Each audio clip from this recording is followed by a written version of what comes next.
before the people get angry with us that it was technically 7:31 when we launched. People being mad at us or Always. anything other than a football opinion? Always and forever. Hello, commenters. Got Dennis and Kyle in the comments already. Ready to go. Nathan. Draft Dudes live, man. Joe. There we go. I was waiting for we get the little icon here on the streamer that tells us that there's people in with us or not in with us. And now we officially, Charlie's here. Stufan. Beautiful, beautiful. Okay, so Doug, we are obviously, you are here specifically on YouTube. We typically do this, Rahul. We typically do this across Periscope, Facebook, YouTube.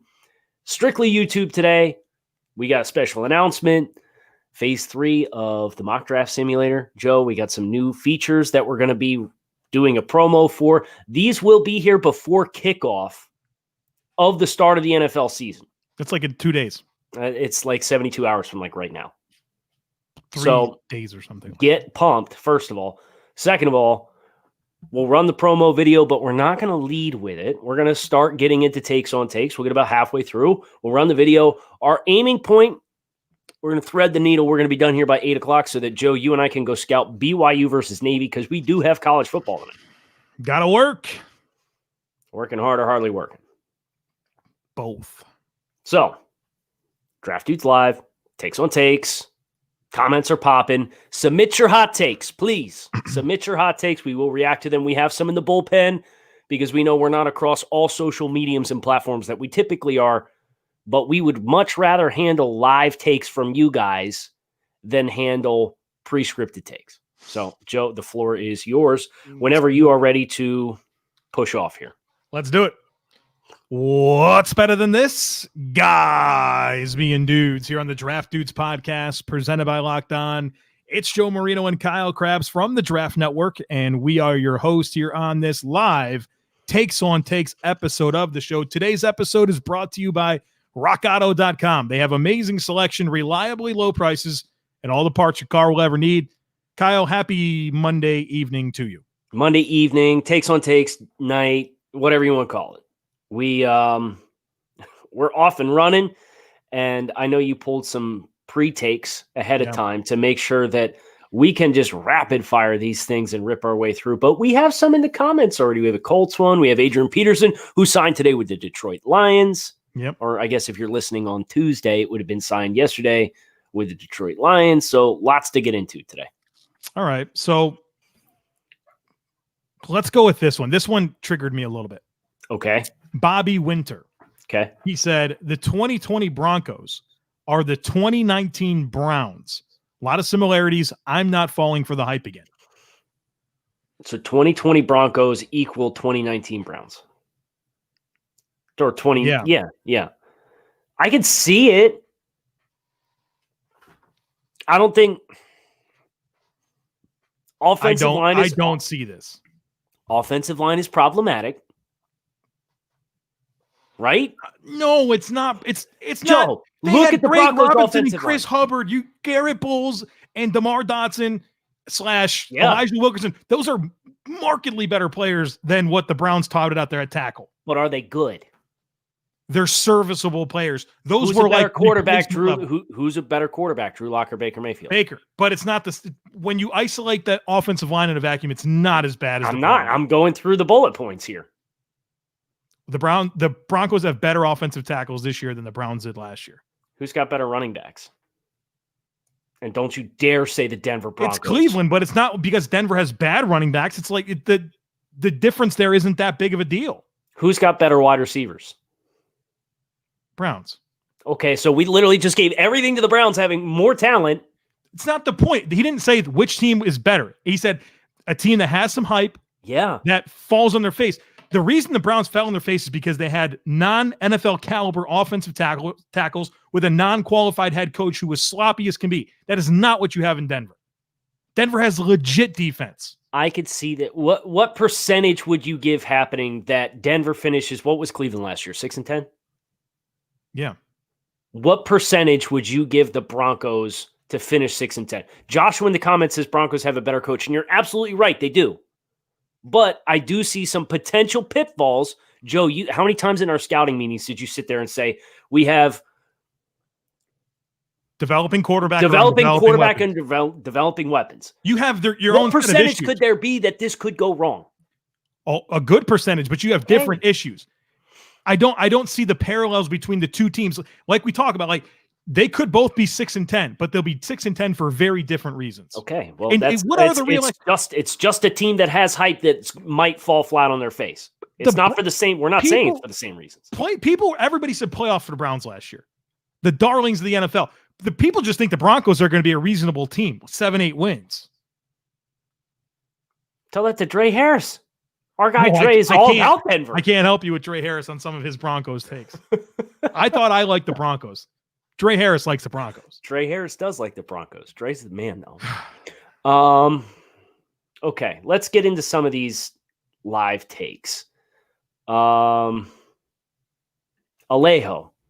Adrian Peterson will run for 800-plus yards in Detroit with the Lions.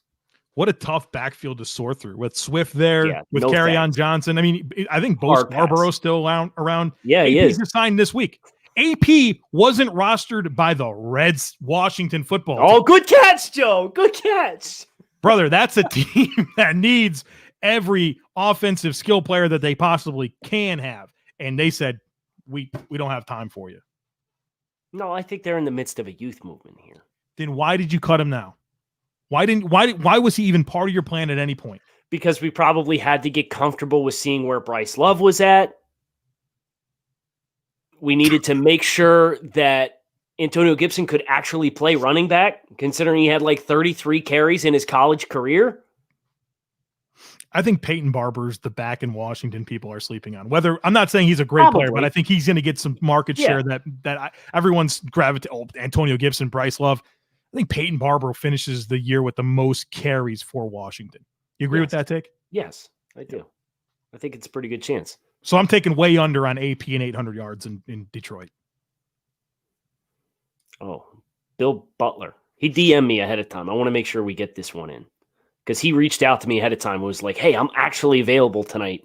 Are you guys still on or are you off for Labor Day? I said, no, we're on. So I think you should take this one. You've done more work on Joe. Tattle take on me. He's tattle taking me. Oh, so I have to address my own take here, or are you gonna work with me here? Let's maybe do it together. I jumped right into like the meat of the take.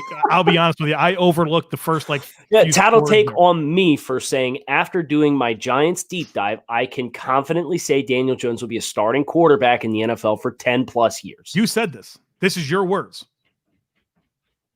I think it's a reasonable take.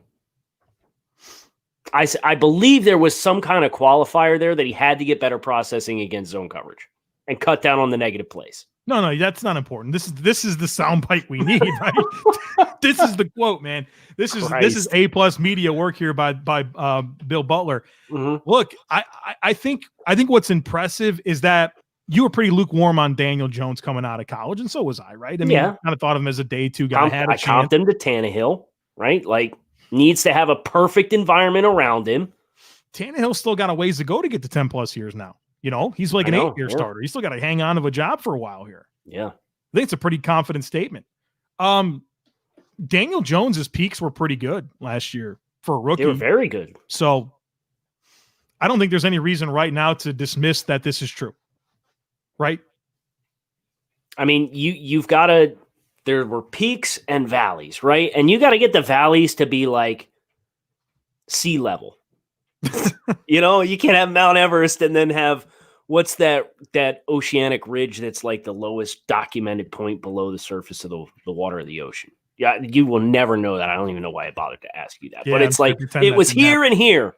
And it's like you just got to close this gap a little bit. You get rid of some of these negative plays. So many sacks, so many fumbles, interceptable passes. You get rid of you stabilize that a little bit, and I think he can be a 10-year starter in the NFL. Dre Harris is in my text messages right now. Oh, is he yelling at you? No, he says, I do like the Broncos. Yeah! That's what he said. I do like the Broncos, Joe. LMAO. All right. You got prepackaged ones, or do you want one of these ones here I've got some prepackaged ones. This one's interesting. Yannick Ngakoue and Daniil Hunter are the best edge duo in the league. That comes from someone in Premium Slack that goes by 3 days until NFL with a Patriots logo. No, not taking his takes. He's been blacklisted. Give me another take. What's the backstory here? I'm dead serious. Okay. Give me another take. All right.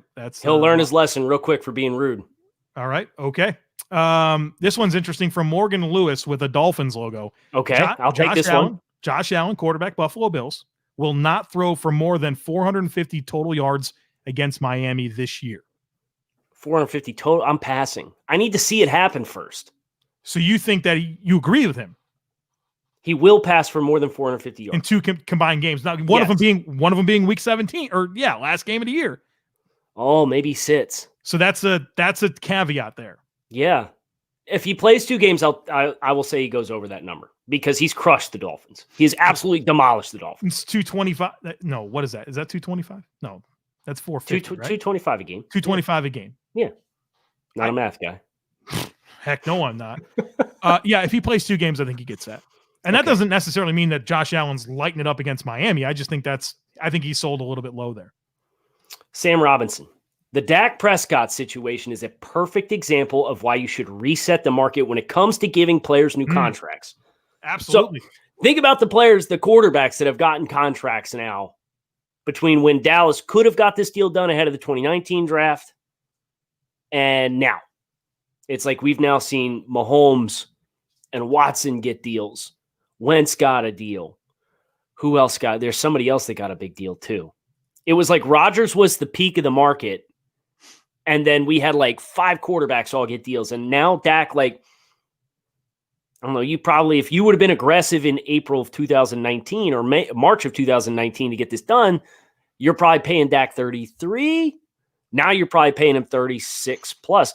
And Joe, I think the comparison I saw on social that was interesting was we're starting to reach like Kirk Cousins territory in Washington with Dak, with how we've strung this thing out now. Be interested in your thoughts there. Yeah, I think it's a good parallel. Dallas should have gotten this done, right? I mean, at the time, Russ Wilson, before the Mahomes and Watson deal, was the highest paid quarterback, average annual value at $35 million. Well, Watson and Mahomes just got 40, right? I mean, plus. Mahomes got like 50. Plus, right? Like at least 4. So, because and this got hung up over like the extra year, 5 years instead of 4. Right. It's not a good job. I think Dallas fans get it too. I see it on social. They get it. They know they botch it. Rob and Fritz picking us up here in the comments. Russell Wilson and Jared Goff both got extensions in that same time frame. Wow. So even worse. Over a 5th year. They could have had him at 35. If they had Dak at 35, it'd be a great quarterback deal. Yep.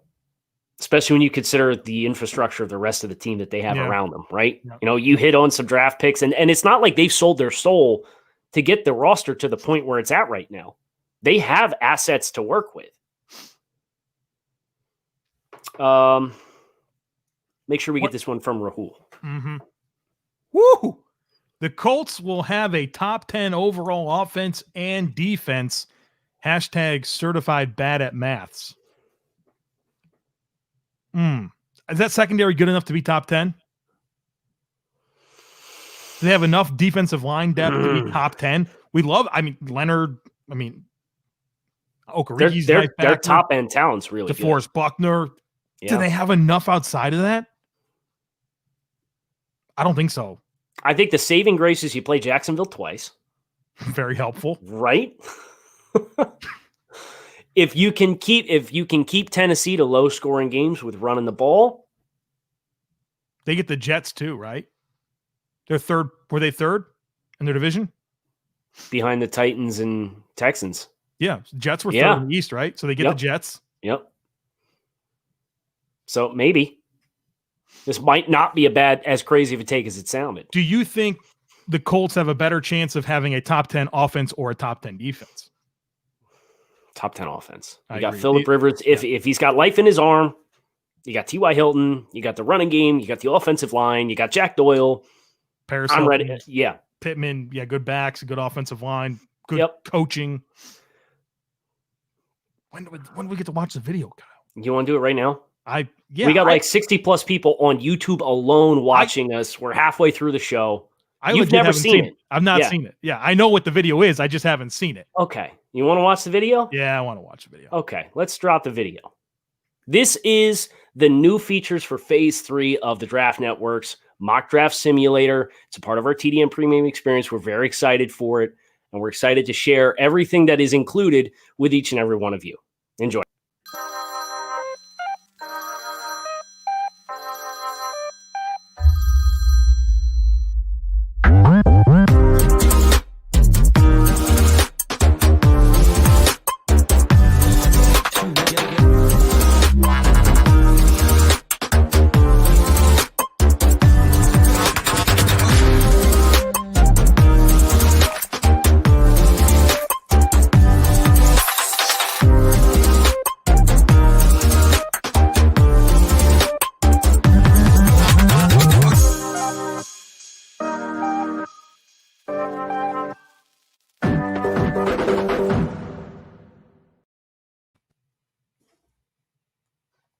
There you go. Let's go. Yeah. If that video doesn't get the juices flowing, I don't know what will. So, quick summary. These are coming in the next 72 hours for the Mock Draft Simulator for TDN Premium users. We got computer to user trades. We have phone's gonna ring. Counter proposals. We have a trade meter, which tells you how close to agreeing to a trade the computer is.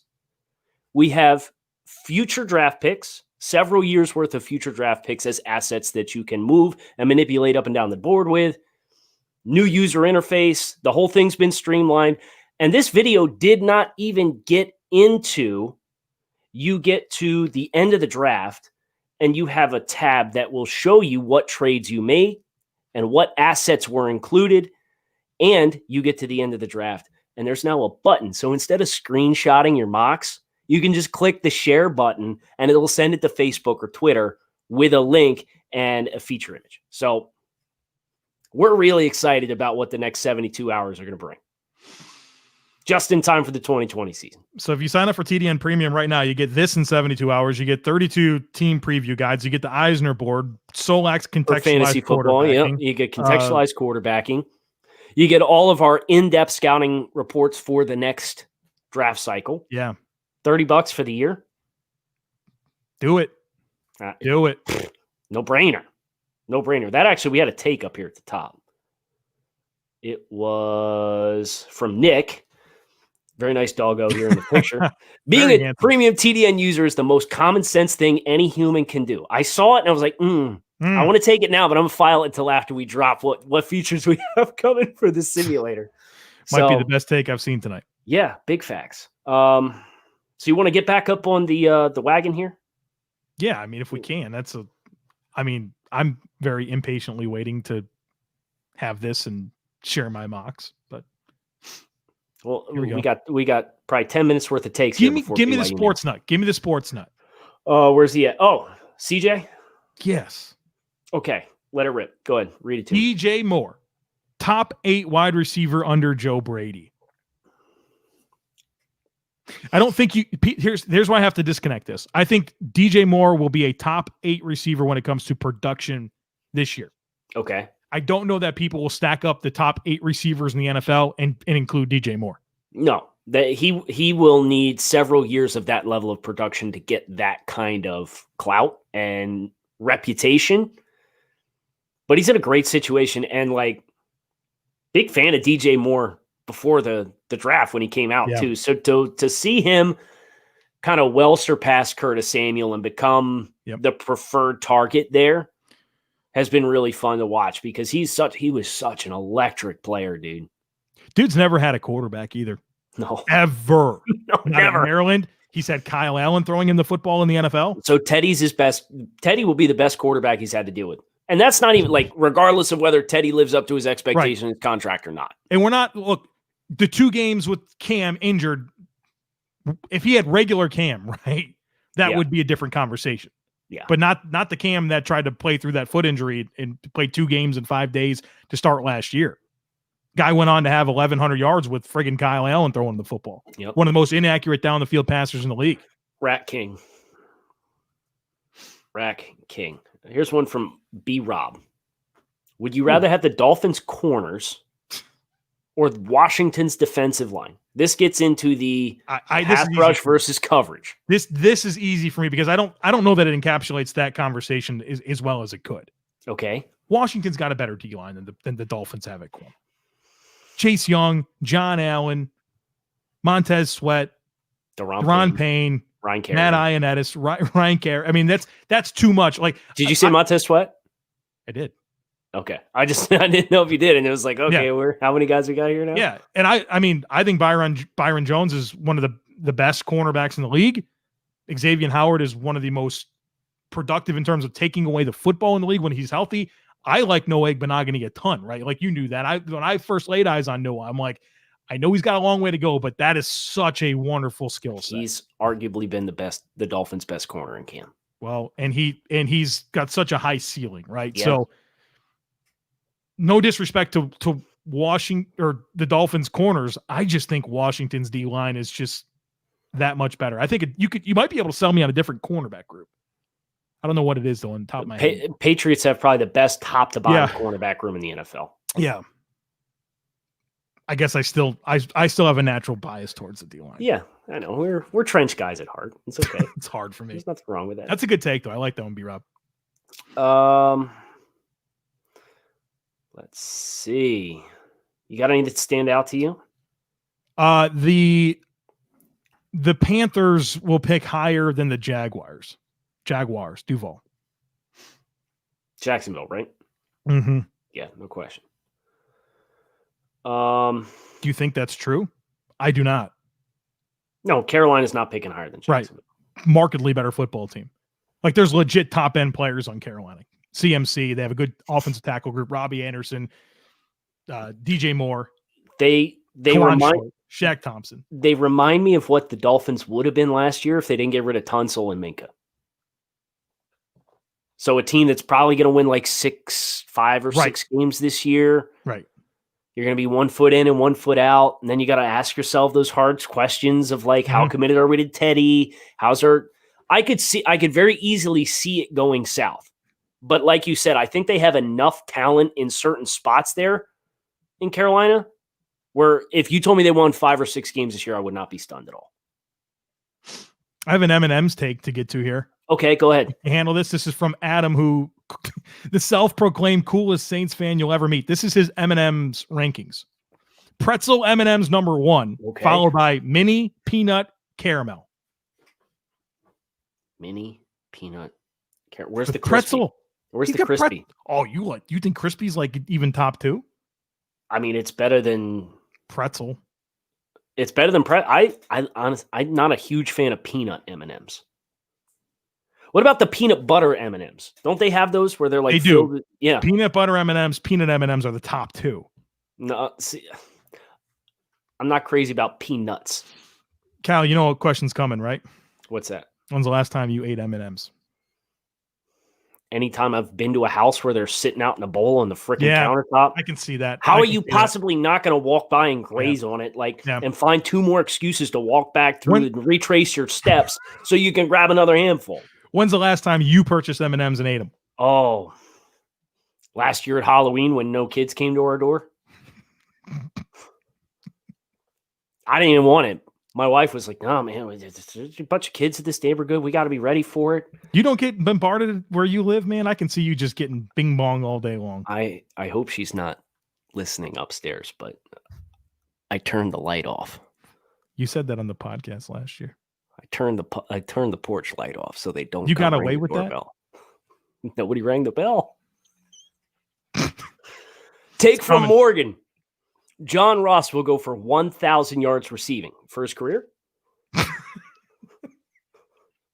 No, he's not. He's not getting 1,000 yards. That's an aggressive take that I don't see a course for it to happen. If you told me John Ross played 16 games this year, I wouldn't be in on this. No.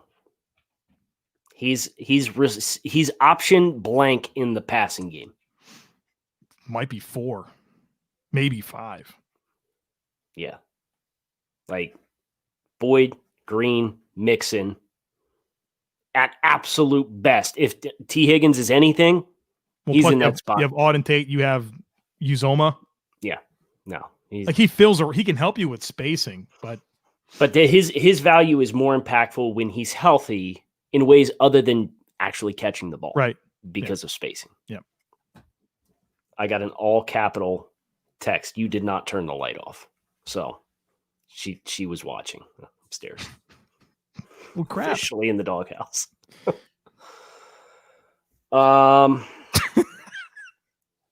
Let's see. Here's one from Dennis. We got a couple minutes here before 8 o'clock.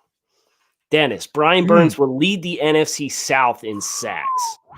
Yeah, Cam Jordan. You've got you don't have Jadeveon Clowney. Shaq Barrett, Dante Fowler. You think he gets more than one of those Tampa guys? I would love for him to do it. It's not a skill set thing. The barrier is this. Teams are going to get up on Carolina.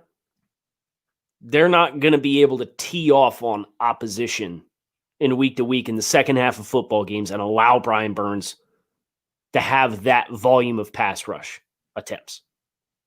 I think that's a big barrier for him leading the division in sacks. You think about both Tampa and New Orleans, guys on those defenses, they're going to score a ton of points. They're going to be out in front of teams.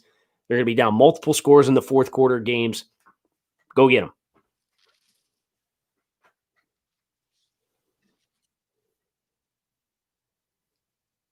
No, nothing? You got nothing? No, I'm trying to think of a compelling piece of information to share there. I think that's a good point. Nick, I've seen this Vitae take several times. If Big V, Vitae, holds up on the right side, the Lions will have a top 7 offense in the NFL. Where'd they finish? No, you would have to ask, where were they in the first 8 games before Stafford got hurt? Stafford played so good. I mean, they got a great receiving core.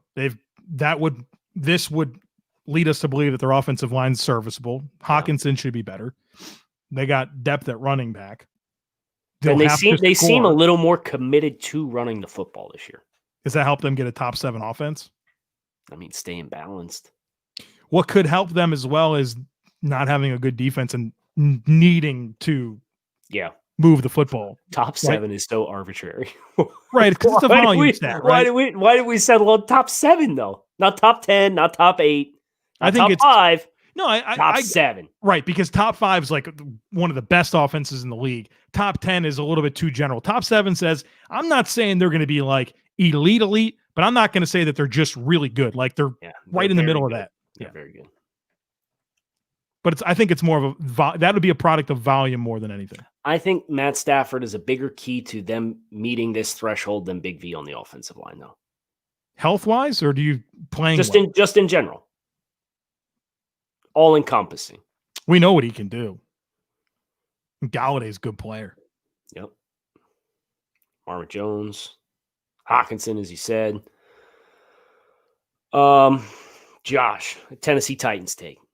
A.J. Brown, Jonnu Smith, and Derrick Henry will establish themselves as the best yak trio in the league.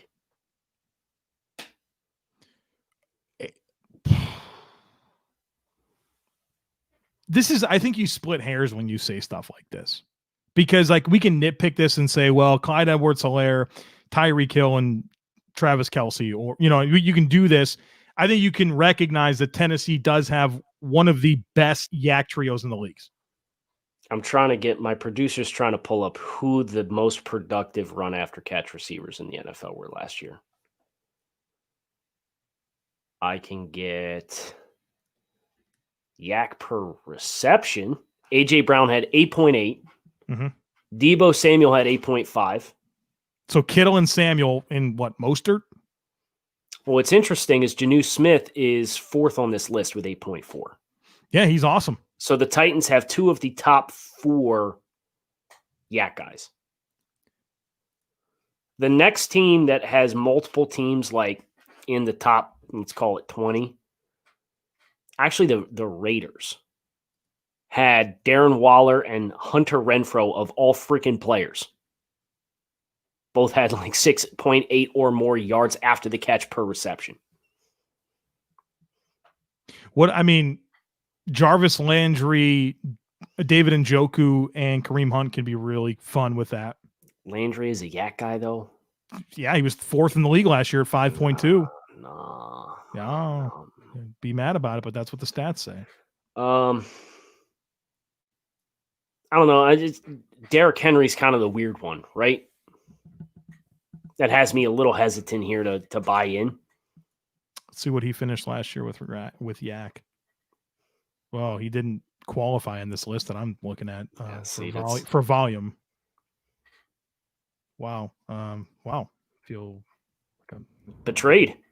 All right. Yeah, I don't see him on this list. So last take, most important take of the night. This game's getting ready to kick off right now. Navy will upset BYU tonight. I stayed away on this. I don't have anything Smart. on this game. Yeah, Smart. I'm not touching it.